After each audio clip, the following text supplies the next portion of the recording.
ओम साईं राम। आज का साईं वचन। बाबा कह रहे हैं, मेरे बच्चे, मैं जानता हूँ तुम विकट परिस्थितियों में फंसे हुए हो। इतनी विकट समस्याओं के बावजूद भी तुमने मुझ पर विश्वास रखना नहीं छोड़ा है।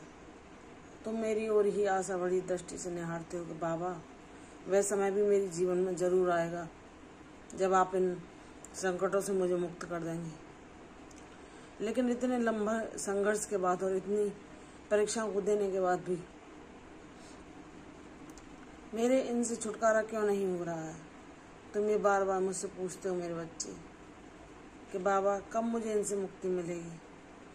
मैं थक चुका हूँ इन समस्याओं को झेलते झेलते, इन तूफानों को सहते सहते, इन संकटों को अपने जीवन में आते हुए देखते।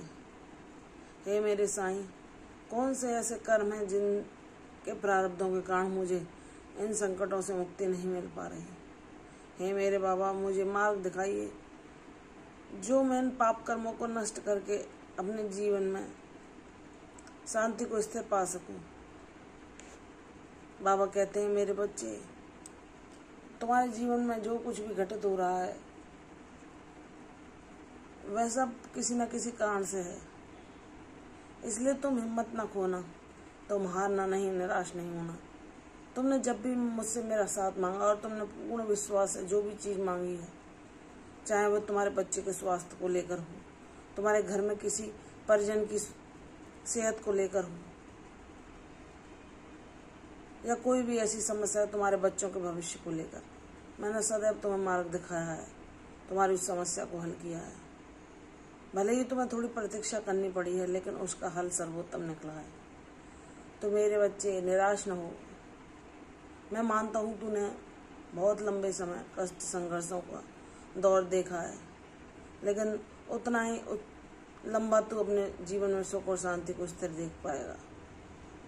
तेरे जीवन को मैं अपने आशीर्वादों से परिपूर्ण रखूंगा। मुझ पर विश्वास रख। सब अंधकार जल्दी ही छटने वाला है। जब भोर होने वाली होती है तो अंधकार अपनी चरम सीमा पर होता है।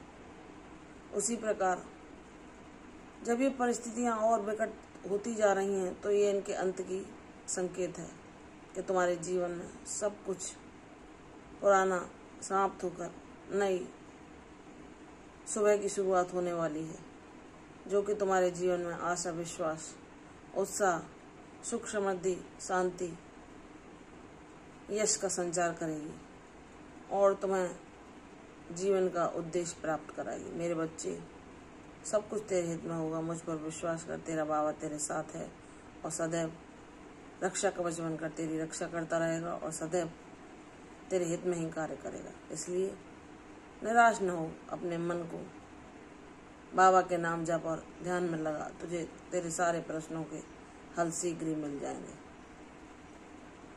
अपने मुस्कुरा। तेरी मुस्कान मेरी अनमोल है। तू मुस्कुराता है तो बाबा प्रसन्न होते हैं। इसलिए अगर तू अपने बाबा को प्रसन्नता देना चाहता है तो सारे गमों को भूलकर बाबा के चरणों में समर्पित करके पूर्ण रूप से उनकी शरणागति पाकर प्रसन्न हो जा। बाबा तेरे लिए खुशियों के दरवाजे खोल रहे हैं। प्रसन्न रहो, यशस्वी हो। कल फिर आऊंगी साईं वचन के साथ। तब तक के लिए ओम साईं राम।